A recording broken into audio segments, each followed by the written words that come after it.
Hello and welcome to this week's edition of the Premier Football Podcast. The festive football is in full swing. The games are coming thick and fast. This is our second show of the week. We had our Arsenal special with our friends from Footcast, the podcast, earlier in the week. I'm joined again, as always, by Joe Doherty. Joe, how are you getting on today? I'm keeping very well, Rafe. Thanks for asking. Although one minor issue that we're having in the house at the moment is that my 2-year-old is potty training. I'm sure you've had some experience in this because you have two much younger brothers, and you must have done your fair share of babysitting at that age over the years. And I had a particular incident, a brown incident with my son yesterday, where he really lost his head after an incident, and I tried to shower him in one bathroom and he wouldn't, and then stuff got everywhere there. We then moved him to the other bathroom, and the same thing happened there. And it was I had to promise to make him a hot chocolate with marshmallows for him to calm down. My wife very kindly my wife was napping as well. I had to wake her up because I just couldn't cope. Sometimes I don't deal with stress, as you know, Rafe, in the best way. And it was messy. There was a lot of crying. There was a lot of shouting. It wasn't the start. It wasn't the start to my day that I really needed. I have so many questions. Yeah, maybe we could. Was it you crying or was it the child crying? It was both. And do you think that a hot chocolate was really the best drink to settle on? I had a glass of wine. I had a glass of a blend of Merlot and Cab Sav, and that really did the trick. But yeah, no, he needed something. I thought about putting something a little stronger in there as well, but man, it sounds like a complete shit show. And it literally was. It's a tricky period, potty training. Christ. Yeah, well, look, Joe, it's a tricky period for football at the moment. 2 Premier League games called off this week because of coronavirus outbreaks in the squads. Manchester City obviously had an outbreak that saw their game with Everton postponed, and Fulham had an outbreak that saw their game with Tottenham postponed. So that leaves us with Liverpool still 3 points of clear at the top of the table, although Manchester United in second do have a game in hand. And I suppose for the first time, we will see what Liverpool are made of for the first time in a year, almost even a year and a half. So look, there's so much talk about going on at the top of the table. Then the bottom of the table, Arsenal got another win. Okay, now I take objection here. Although Arsenal in the bottom half, Arsenal are the same points off the relegation zone as they are off Chelsea. So if we're going to talk about Arsenal being in a relegation battle, Arsenal have to be talked about in the race for top 4 as well. It's a joke. It's a joke because Arsenal are far too inconsistent to be. No, but you do make a good point as to how congested things are in the Premier League this year and how tight the table is. A lot of people thought that this might be a strange season, 2020, with so much going on, and that there would be a lot to play for, and that kind of seems to have come to fruition and might actually be the case. Look, we'll start at the top and we'll start with the game last night. Newcastle 0, Liverpool 0. You put out a tweet this morning on our account to say that Liverpool lacked creativity last night. Do you want to back that up a little bit? No, I think what I said is that Liverpool were struggling to break down a low block on our account. I did say I said the thing about creativity in a private message, and that was more to get a reaction as so kind. Yeah, which worked. I just think it's the proof was in the pudding. If you look at Liverpool's 2 most recent results, it's a 0-0 draw away to Newcastle United and a 1-1 draw at home to West Bromwich Albion. Obviously, the game before that, a 7-0 demolition of Crystal Palace. But Liverpool have, in the last 2 games at least, really struggled against sides that sit deep. We look at the game against West Brom, where Allardyce, it was 11 men in their own half for most of the game, and how Liverpool obviously scored was with a pinpoint pass from centre back Joel Matip, a defence splitting pass which put Sadio Mane through, who finished very coolly. And Newcastle yesterday, they were more expansive than West Brom, I think is fair to say, but they were still very conservative. Their game plan was to get the ball into fullback positions and play long balls up to Joe Linton, who I think was playing on the left, right? And then Callum Wilson through the middle. So they were trying to use that left-hand side, his height advantage up against Trent Alexander-Arnold, and the inexperience perhaps of Nathaniel Phillips to get Callum Wilson into goal scoring positions and bring other players into play. And I suppose the difference between the game against West Brom is that Liverpool did have many chances to put the game to bed, and I thought that in particular Roberto Firmino did not have his finishing boots on. There were a couple of headers. Obviously Carl Darlow produced a great performance, but at the end of the day, if Liverpool had had Fernando Torres or Luis Suarez at 28, 29 years of age, however old Firmino is now, that I'm sure that they would have come away with a 2 or 3-0 win. Yeah, and I suppose the finishing boots weren't. It wasn't just Firmino that was missing them yesterday. I think Mo Salah had a couple of great chances. Sadio Mane, had a couple of headers that he could have scored with as well. And I think as much as we can sit here and criticize Firmino, we've got to give credit where it's due to the Newcastle goalkeeper. I can't remember a goalkeeping display this season as impressive as the one that Darlow put on yesterday. And I think that there's a stark contrast in the performance between the game last night against Newcastle and the game last week against West Brom. I think that Liverpool weren't at it for the West Brom game. I think that they did struggle to break down that low block, and the chances were few and far between in that game. But I do think that they created the opportunities yesterday that for different players. Even Wijnaldum in the last couple of minutes had a great chance. I don't think he realised how much time he had in the box to score. I think the introduction of Thiago late on gave Liverpool fans so much to be positive about and so much to be encouraged about. I think the midfielders put us on the front foot from the start. Curtis Jones only played forward passes until he was taken off. I'm not upset at all about the performance yesterday. Look, Firmino should have scored a couple of goals, but we come away from most games thinking Firmino should have had at least one more goal than he did. Almost every game you come away thinking, gee, Firmino should have scored another one. But there's an acceptance that's going to happen, and that, you know, if you were to put in prime Torres, you'd lose so much in other areas of the pitch, and the team is balanced like that. It's balanced to create chances for Mo Salah and Sadio Mane. There's a reason that these guys are winning the Golden Boot every year. It's because the team is set up to create chances for them. Maybe prime Torres because he was more of a traditional number 9 and out striker.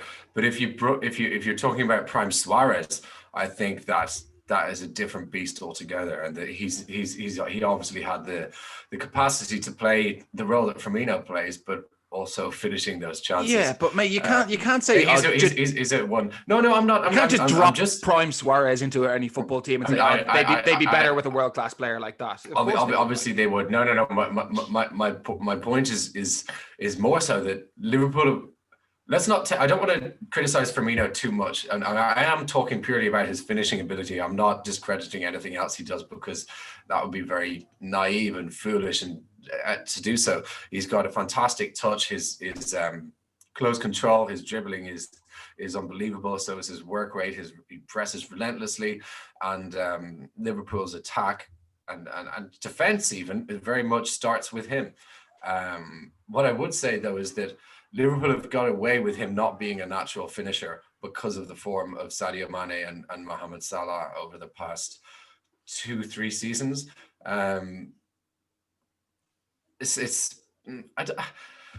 They've both scored goals this season, haven't they? Mane and Salah. Salah's the top scorer in the league. Yeah, he is. Mane has not been quite as prolific as in previous seasons. How many does he have? 4 or 5 in the league? No, I think he's only got 2 or 3 in the league. I think that had Diogo Jota been fit, we would have seen Mane rested a lot more this season. We would have seen Jota playing down that left side like he did for Wolves a lot last year while he regained some form. We might even have seen Mane playing through the middle or on the right as he does. I think Klopp was experimenting, moving them around, which is disappointing. Yeah, he's got 6 and 15 in the league. 6 goals in the league. That's hardly a crisis, is it? 6 and 15. No, it's not. I mean, It is and it isn't. He got 18 in 35 last year and 22 and 36 the year before. So if he's to continue along this trajectory, he'd probably be getting about 14 in 35, which is a handful less than the last season and a good few less than the season before. So it is less per game on average, but I mean, it's not a crisis. You know, a bit of form easily turns that around, and he's back towards almost a goal a game in no time. I don't know. I don't know. I think that there's Liverpool have drawn 6 games out of 16, right? They've only lost once, and the majority of these draws, perhaps even all of them, the majority have been against teams in the bottom half of the table. Also drawn with Brighton. Correct me if I'm wrong. A late bogey penalty against Brighton. There was the VAR incident at Everton. A draw with City. Yeah. Which is hardly a surprise. No, and that was a fair result. Yeah. Obviously the draw with Everton, which is a very controversial game. The draw with West Brom, and I'd love to see anybody break down that 11 man. I know we did. They didn't play like that though. They didn't play like that. They didn't set up to put 11 men behind the ball for the entire game. They targeted that as a game they might get some points out of, and they got absolutely carved open. Look, I think the majority of games Liverpool have drawn, they've been unlucky to draw, or they could have won, shall we say. And these are the games last year that we saw them winning. Think about how many last minute goals we saw Liverpool score last season. I don't think that there's been a stark decline in performances at all. What was happening last year is that Liverpool were scoring these goals late on to win the games. And at the start of this year, they were doing that. Diogo Jota was the man in form, and he popped up with a couple of late winners. And I think it did. Rafe, even against Tottenham, Roberto Firmino scored a fantastic header from a corner to win the game in the 90th minute.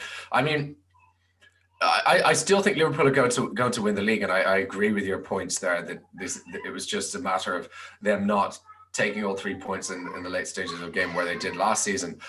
My prediction for Liverpool for the rest of the season is that they will win the league, but it won't be by such a clear majority as last season. We might be talking about 8 to 12 points as opposed to, 20?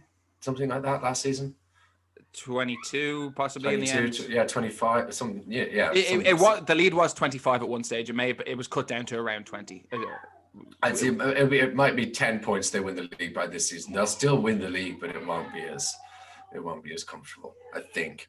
Yeah, well, look, let's have a look and see who's going to provide the challenge, because I think at this stage of the season, we're now. It's strange looking at the table when you've got teams that have played 14 games, teams that have played 15, teams that have played 16, and it's going to continue like this now until some of these games start to get made up. We might even see more cancellations. So it is hard to read when you see Manchester City down in 8th place.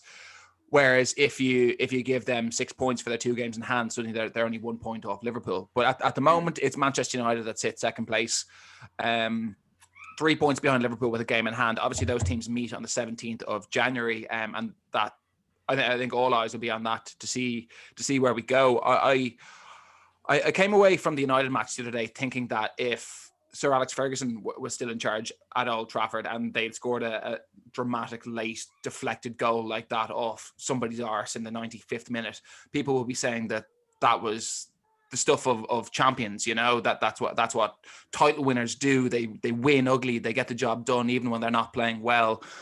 Do you think that people are saying the same thing about United this year and about Ole?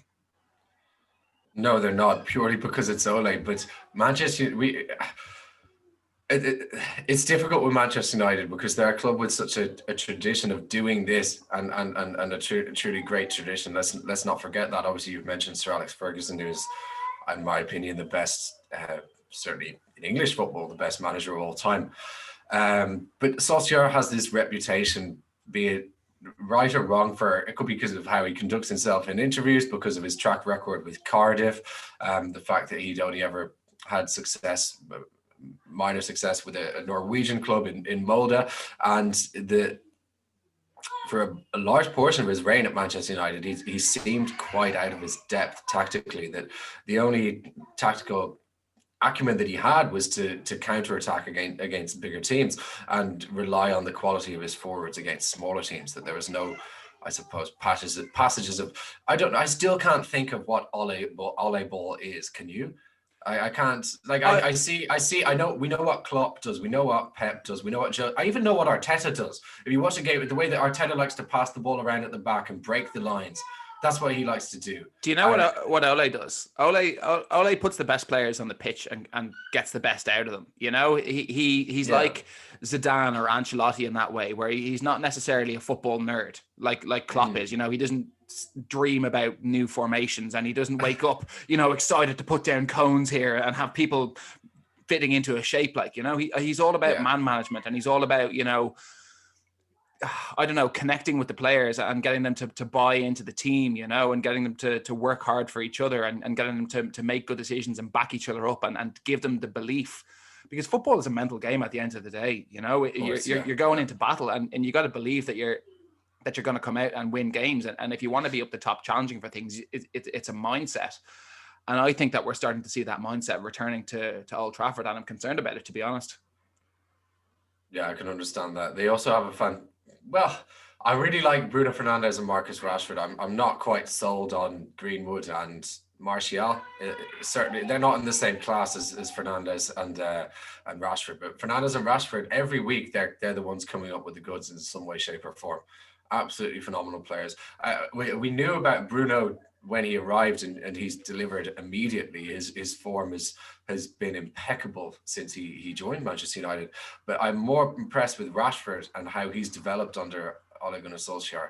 And to be fair to Solskjaer, he does deserve a great deal of credit for that, because there was a stage where Rashford could have easily drifted away and just become a teenager who was once hyped and not matured into a proper player in his 20s, but he is certainly doing that. And see Jesse Lingard. Jesse Lingard. Well, Jesse Lingard was never a good teenager. Jesse Lingard came Jesse Lingard when he was about 23. He was a teenager for about 20 years, man. Yeah, he was. He's the same age as us, so he's 28 now.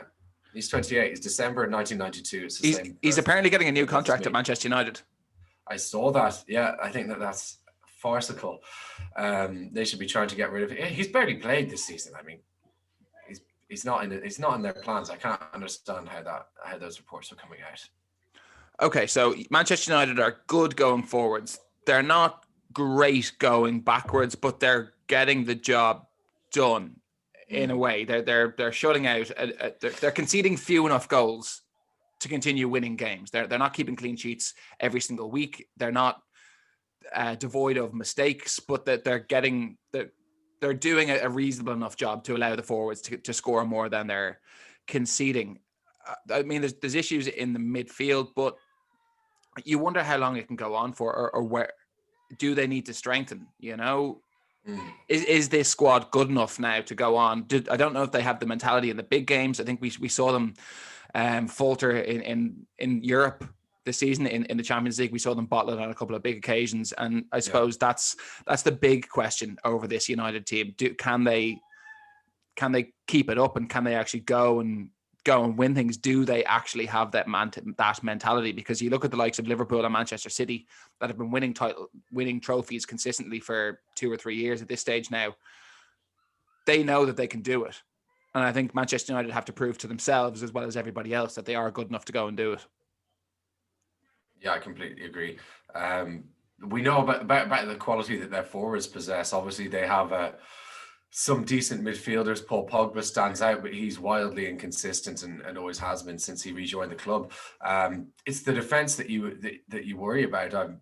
No matter what combination of centre halves they put together out of the current crop, I'm not convinced, and I'm not convinced by either of the fullbacks and the goalkeeping situation. Although I do think Henderson is a good prospect, but he's not quite there yet as a champion goalkeeper. He has to prove himself first. I don't think that I would want to mark Adama Traore, but I found it absolutely hilarious watching Harry Maguire doing it the other night. Now, Adama Traore hasn't scored a goal in over a year. He's only racked up a handful of assists and none in the last month.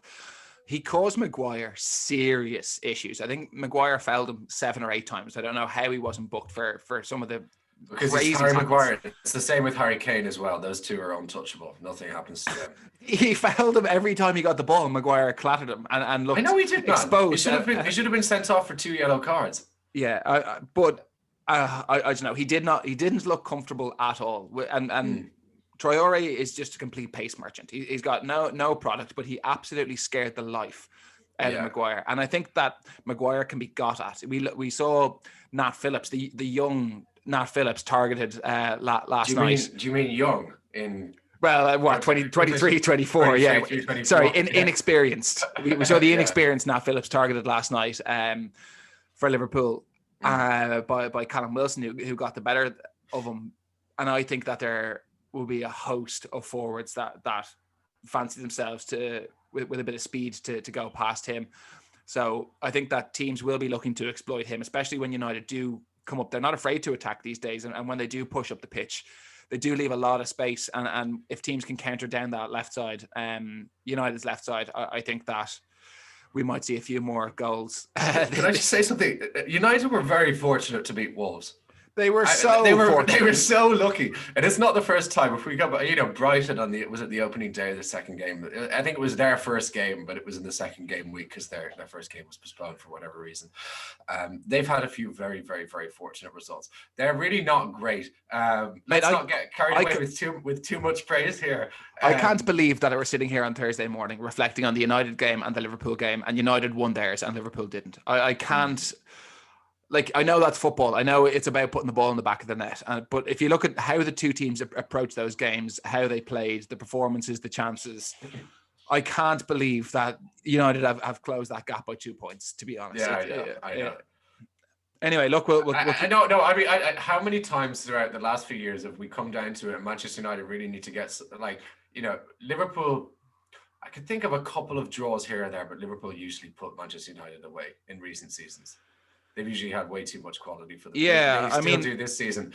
It's just a matter. I'm looking forward to it, to be honest. I'm looking forward to Liverpool absolutely pumping them 6 or 7-0. I hope. Quite a quick question for you as a Liverpool fan: if there is to be a title challenge, would you prefer United to be the title challenger that you see off, and that they have their hearts broken, than a Manchester City or a Leicester? Joe, I couldn't live with that anxiety for months, being neck and neck with Manchester United at the top of the table. Like, watching football is already stressful enough. When you expect your team to win, you've already got enough anxiety that they're going to lose, let alone if you've got Ole Gunnar Solskjaer and Manchester United breathing down your neck. I wouldn't want that.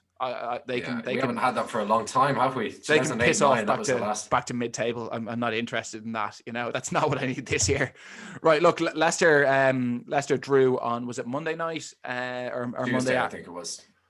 Yeah, look, who knows what day it is anymore. They picked up a 1-1 draw with Crystal Palace. A game that they would have wanted to take full points in to keep pressure on top of the table.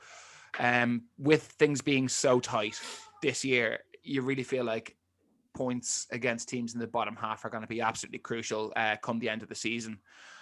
Our friends from Footcast said that Leicester surprised them as one of the teams this year for how well they've played, and I don't know that Leicester have particularly impressed me. They're probably about where I expected them to be honest, and they're level with Everton. Obviously, Everton have a game in hand, and I said this a couple of weeks ago that I don't really know out of those teams whether they're actually good or whether they're mid-table teams overachieving or whether they're top 4 teams that underachieve.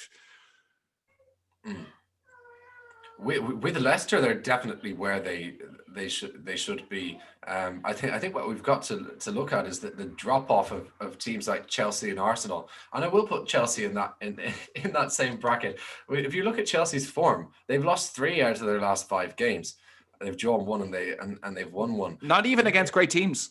No, not at all. Obviously, we've talked. Everyone knows the Arsenal story. It's not one that we need to get into this week. We've been through it way too many times. Manchester City have 2 games in hand on Leicester, so I'd expect Leicester to be in and around the top 6 this season, and I would have expected Everton to be knocking on the door. So they're certainly there or thereabouts. What Everton have done very well recently is come back into form. 4 wins on the spin is impressive.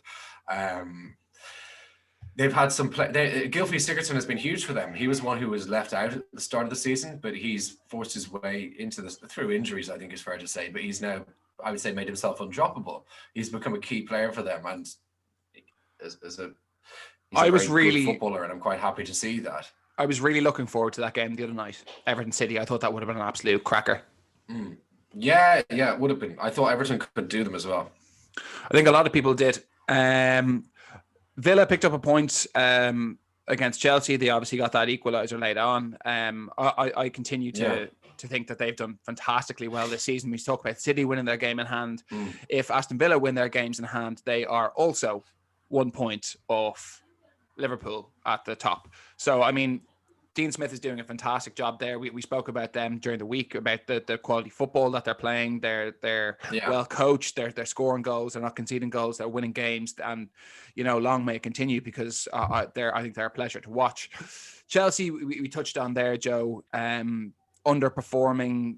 I think Chelsea fans are split over Frank Lampard about how far he can take them. Obviously, we have seen at Manchester United, after a period of time, Solskjaer does seem to have turned a corner, and they're getting these results, and maybe it does take time for this squad to gel together and to start understanding what the manager wants of them. At Arsenal, they potentially have turned a corner now as well. I know it's only a couple of results, but it's a bit early to be talking. Well, it's better results, but things can change. It's a bit early. Things can change very quickly in this business. If they get a big result against a team ahead of them, and suddenly they jump up back into third or fourth or potentially even second, it's a totally different story for them. So I think with teams that do want to be up there at the end of the season, it is a bit early to be judging them now. Anybody in the current top 8 at the moment, which stretches down to Manchester City, it's a bit early to be judging how their season has gone, because things are just so tight. I don't think the table is necessarily a fair reflection. Like, you look at Spurs in 7th now. If they win their game in hand, they're leveled 3rd.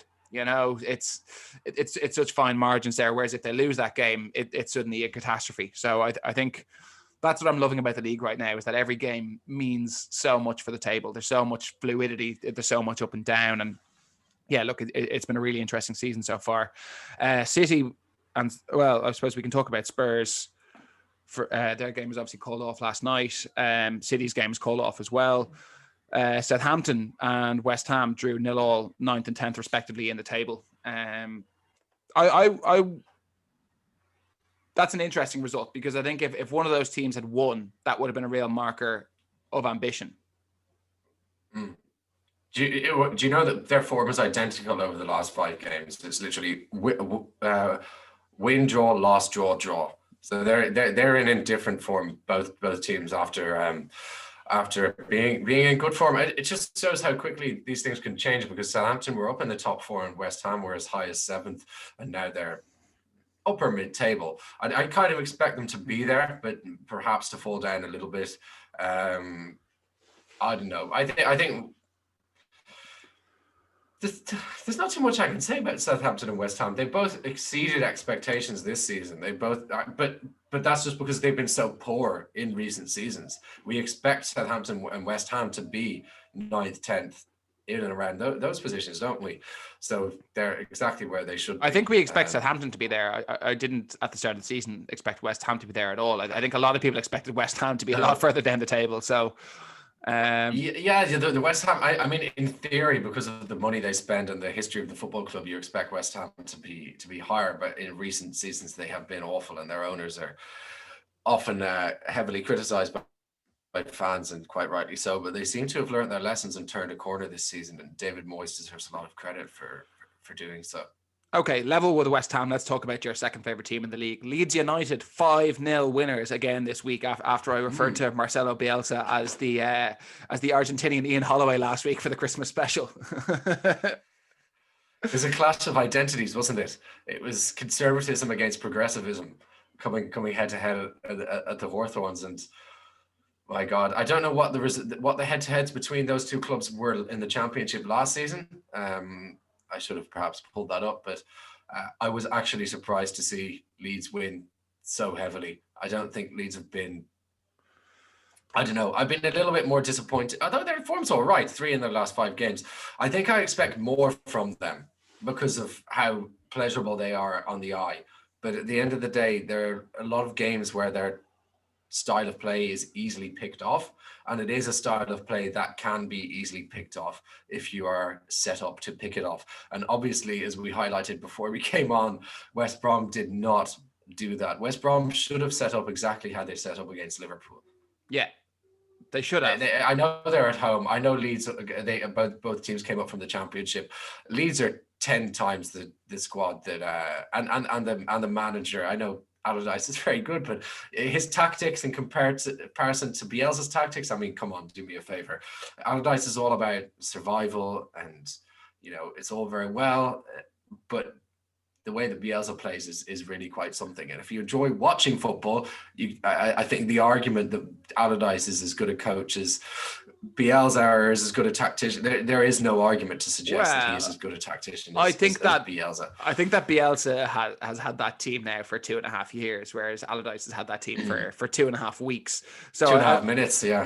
I wouldn't necessarily be judging the two managers based on that one game. Man, have you got a new mug? A curvy mug. I got a new curvy mug for Christmas as well. Yeah. I got a couple of curvy mugs. Yeah. It's the stuff of dreams, man. I like a curvy mug.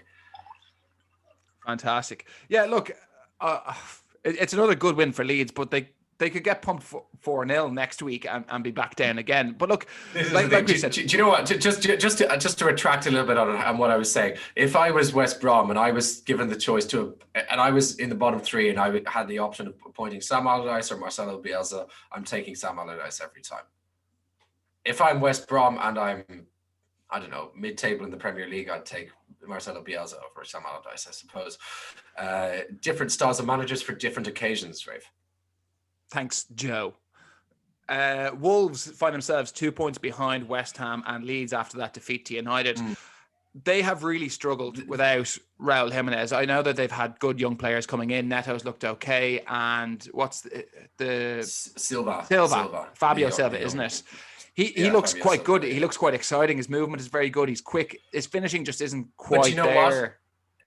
And he's not Raul Jimenez, because Raul Jimenez is... It's not just his goal scoring, because he's not overly prolific. He does score about 1 and 2.5, I believe, but it's his all-round play. I dare to say that there are a few strikers, number 9s in English football, who bring others into play and link up and act as a focal point of attack as well as he has done. Roberto Firmino. Oh dear God! Do me a favor, and you go on telling me he's a number 8. I said pure strikers. So if you're now telling me he's a pure striker. He plays there. Plays as a number 9. Well, you spend all your time telling me that he's a midfielder and that he should play as a number 8 and that he's not a striker. Whenever I say, "Oh, he's not a good striker," it's always, "Oh, he's not a striker." He should play as a number 8, but he's a fantastic number 9, one of the best in the league. He's not one of the best number 9s in the league. We don't need to get into the Firmino debate. Maybe that's we have different opinions on him. We could do a whole podcast on Roberto Firmino. Anyway, Wolves are missing Jimenez. Yeah, they're missing him hugely. He was obviously injured in a game against Arsenal, and I thought that would act as a catalyst for Arsenal to win. And unfortunately, it didn't. But Wolves were very impressive in that game. But since then, they've been a bit hot and cold. And when you have a striker in your squad who is so important to your style of play, not just scoring goals, because Jimenez is for both of those facts, it's only natural that your form becomes indifferent. I'm not sure about Wolves, because whenever I see them, I think that they have some fantastic players in that squad. They have some lovely footballers. Obviously, they're nearly entirely Portuguese, but they seem to have these brilliant, young, exciting talents. They seem to have wonderful creative midfielders, strong defenders, rapid wingers. And you kind of think, could you guys not play a bit more expansive football? Look, Nuno's done a fantastic job getting them up out of the Championship, securing Premier League status, even getting them into Europe a couple of times. And obviously, he's without their main man up top. If Jimenez is fit, they're probably sitting 8th or 7th or something now in the table. But I feel like they could do more. They could take the game to people. I agree. For all the flair players that they produce, the Portuguese do not produce many attacking managers. If you look at perhaps the most famous Portuguese managers in recent years, Jose Mourinho, Fernando Santos, who won the Euro 2016, Andre Villas-Boas, who's obviously become somewhat of a journeyman manager, traveled all over the world, is now in Marseille, and now Nuno Espirito Santos. They're all very pragmatic. They don't first. I don't know. I don't know the history of Portuguese football as well as a lot of other people perhaps, but certainly those four that for me are the most famous Portuguese managers in recent years. They're all very conservative in the way that they approach the game. And I mean, what Nuno's done this season is he's chosen to take two steps back by selling Jota and by selling Matt Doherty, who were absolutely crucial for them in their first two seasons back in the Premier League. He's replaced them with younger players, more inexperienced players without Premier League. I don't know that Semedo is less experienced than Doherty. In the Premier League, he is. He's played Champions League football for Barcelona for a few years. I don't think he's less experienced than Doherty, but definitely in terms of the forward, in terms of Diogo Jota coming out, who looks like a world-class player at Liverpool, Fabio Silva isn't of the same grade yet. And Podence and Neto aren't of the same grade yet, although they are very promising. And what selling Jota has done, and this is why he's taken two steps back, is that he's chosen to bring in players who are not quite the finished article yet, who are not on the same level as Jota, but they could get there by the end of the season. And they obviously buy into what he's doing as well. This is it, yeah. And the owners are very happy for him to have. I don't know who took the decision. It could have been the directors as well. It might not have just been him, but I'd say collectively they made a decision that they were going to move in a different direction and put faith in the slightly younger players that they have, because of course Jota is. Do you know who probably made that decision? Yes, I do. Jorge Mendes. Yeah. I mean, they're not going to get relegated. They're probably going to finish in the top half of the table. They're not going to finish seventh, though. I think that their seventh place will be taken by another. Well, hang on. They're a point ahead of Arsenal, and you're talking about Arsenal as potential top four challengers. So, man, isn't that mad? The Wolves are only a point ahead of Arsenal. And Arsenal are in crisis. And Arsenal are in crisis. Arsenal are in crisis. Arsenal being 13th is still in crisis. It's atrocious. However, if Arsenal can go and put another, win 5 out of their next 7 or 8 games, Arsenal are going to be knocking on the door of top 4. So it's so crazy how quickly things can change in football. Arsenal could easily not do that. Arsenal could go on a losing run and be back in 15th place. It's absolutely mad. Can you fill us in on the Brighton game there? I didn't see that the other night. Yeah, a very cagey first half from both teams. It was Arsenal clearly wanted to keep a clean sheet in the first half. Second half, they came out and they were carving Brighton open, and Aubameyang had a couple of chances. There was one in particular where Tierney was put through on the left wing and he put a superb cross Saka was across goal and Aubameyang just hit it straight at the keeper. It was a good save, but either side of him, or if you have any height on it and it's a goal, he's just out of form. Then Arsenal bring on Lacazette, and within a few minutes Saka beats his man, uses his pace, gets into the box, pulls it back, and Lacazette finishes very smartly in the near post, and Arsenal secure the bag. It was a professional performance. Brighton didn't really test Bernd Leno at any stage, and it was a step in the right direction. It wasn't perfect, but it was a step in the right direction. I think that game was more important than the Chelsea game, because having won the Chelsea game, you then have to follow it up. And obviously then Arsenal have to go again and beat West Brom this Saturday. Yeah, you talk about putting a run together, and if you look at Arsenal's fixtures, they go to West Brom in the Hawthorns. We've talked a little about West Brom today. Obviously that's depending on how defensive West Brom are in that game, it could be difficult, or there could be holes all over the place. They go to Newcastle in the FA Cup, they host Crystal Palace, and then they host Newcastle again in the league before travelling to Southampton. Those are all winnable games for Arsenal. They certainly are, yeah.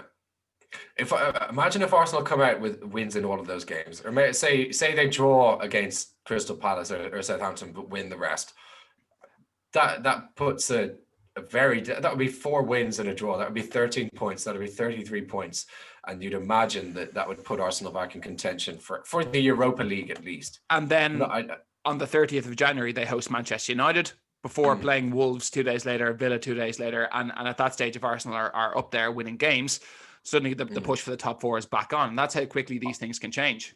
Arsenal will beat Manchester United in that game. I have no doubt about that. I can't remember the last time Arsenal lost to Manchester United. It's been years. I promise you, it's been years. Those are the sort of games where Arsenal play. I'm not talking about beating Manchester City or Liverpool or teams that are streets ahead of us, but beating Chelsea and Manchester United. We do it every season. Well, I think you beat Liverpool and Manchester City last season. In different well, in the league, yeah, that's true. In Manchester City in the FA Cup, that's true as well. We do tend to, I don't know. Let's just leave it at that. I'm not going to start gassing Arsenal up because probably I'll be disappointed. Oh, come on. That's what I want you to do, Joe. No, I know it is. I know that's what you want me to do. I was so happy for Mikel Arteta that I'm so happy that he chose the likes of Martinelli and Smith Rowe. I'm so happy that they delivered. Man, there's nothing better than young players coming into the side and playing well. Curtis Jones for Liverpool this season. How happy has he made you? How proud are you of him? You love those players more than you love the big signings. You do. I mean, I you feel an affinity towards the homegrown players, except the shit ones like Joe Willian and Eddie Nketiah. I'm kind of here. They're not shit. That is so harsh. Doesn't Nketiah have one of the best underage goal scoring records? He does, but he's not. There's just some. He's just not going to be that level. I think that's clear. He's the top goal scorer for England under 21s ever. But so was Francis Jeffers before him. I think Jeffers was second to Alan Shearer before, and Nketiah got. I think Dominic Solanke scored a lot of underage goals as well. There you go. This is what I'm saying is that there are ones that stand out, and Emile Smith Rowe and Bukayo Saka and Gabriel Martinelli. Although we bought him, they all stand out for me. They're ahead of Reece Nelson and Joe Willock and Eddie Nketiah. These are ones that can be Arsenal mainstays for their whole careers. Okay, right. Well, look, if only a week ago or a week and a half ago we were talking about Arsenal potentially being in a relegation fight, are all of the teams below them now in a relegation dogfight? Fulham are on 11 points and Newcastle in 14th are on 19 points, which is 8 points. They're 8 points clear of the drop at this stage. Yeah, and if Burnley win their game in hand, they're on 19 points. I think what is fair to say, Crystal Palace are also on 19 points. Yeah, they are. What's different? Brighton are in and amongst it. They've only won twice all season. I've been saying all season that they're in it, that they're getting pulled into it. Certainly, I would say the bottom five. I think. Anyone Leeds could get pulled into. I don't think they will, but Leeds could get pulled. Arsenal could get pulled. It's just so tough to predict. Leeds have got 23 points already, and what do they say? Yeah, 38 points. 40 points keeps you safe. Yeah, and they've scored 30 goals. Yeah, they've also got a negative a nil goal difference, so they've also conceded many goals. They've conceded the second most in the league. Yeah, look, Sheffield United done. Yeah, Sheffield United are relegated. I'm going to say, unless Sam can produce man, I'd expect the bottom three to remain the same. I'd expect the bottom three to remain the same at the end of the season. Burnley have just put some results together. I really thought they were dead and buried. It's amazing what a bit of form can do. 3 wins in the last 5 games is a huge. Fulham have a game in hand on Brighton, and if they win that, they're ahead of them. Yeah, exactly. Brighton are also in trouble. But I don't know. Brighton are. I feel like Brighton are better than those sides, but that doesn't necessarily mean they'll stay up. Obviously, I don't know that Brighton are better than them, to be honest. Brighton pass the ball well, but they cannot score goals. They're almost as bad as Sheffield United in terms of scoring goals. They just concede slightly fewer. Yeah, you're quite right there. Whereas I think Fulham are a much better all-round team. I think Fulham are good defensively and they have decent attacking players as well. I wouldn't be surprised to see them stay up at all. I haven't watched enough of them, and I watched a bit of them at the start of the season when they were terrible, and now since they've gone on, they've put a couple of results together. I haven't seemed to have been able to find a game, and I was going to watch the Spurs game, and I'm really pissed off that it was cancelled. But it's the bottom 4 are certainly going to be in amongst it come the end of the season. It's going to be a big January. if teams are going to be, perhaps we can do a transfer special next week. I think that could be interesting once the transfer window is open. There might be a few deals that are already done, man, and that players just come in like that. That often happens. Yeah. By the way, Sead Kolasinac has gone to Schalke. That's one that's just broke today that he's in Germany negotiating a move to Schalke. Yeah. Great from there's a lot of talk about Isco potentially going to Arsenal as well. Yeah, I'm not so convinced by that. There's better reports from my point of view that Marcel Sabitzer, you know Marcel Sabitzer, he plays for RB Leipzig. Yeah, wears number 7 for them, Austrian midfielder. Unbelievable player. I'm always impressed with him whenever I watch Leipzig in the Champions League. And he has a year left on his contract, and I'd be very happy if he came in. Isco, I'm not so sure. I want players with a point to prove. Liverpool have done a very good job in recent seasons of signing players with a point to prove. Like Salah, prime example, didn't cut it at Chelsea, went to Roma and did very well. Comes back to the Premier League. People are asking questions of him before he kicks a ball, and he goes and he becomes the league's best winger instantly. I want Arsenal to be signing players like that. Dani Ceballos, I don't want another Dani Ceballos. I think Isco's obviously a better player than Dani Ceballos, but I don't want players coming from bigger clubs who are not stars there to come and waste away at Arsenal. It's not what the club needs. It's not the direction they need to take. Willian proves that. I'll shut up now. Yeah, sorry. Well, I suppose that that's what makes this such an exciting time of the year as well. Obviously, with all of the games coming thick and fast, and then there's all of the transfer speculation to go with that. Look, I'm sure we'll follow it all intensely as we go through it. But I guess that's enough for today. I think that probably is enough for today. By the way, if anyone's still listening, we do have some news coming out tomorrow, which we'll be posting on all of our socials. There are some changes happening to the channel, some growth happening to the channel. So do stay tuned in for that. And yeah, we'll update you tomorrow. Don't forget to like, share, and subscribe. Thank you.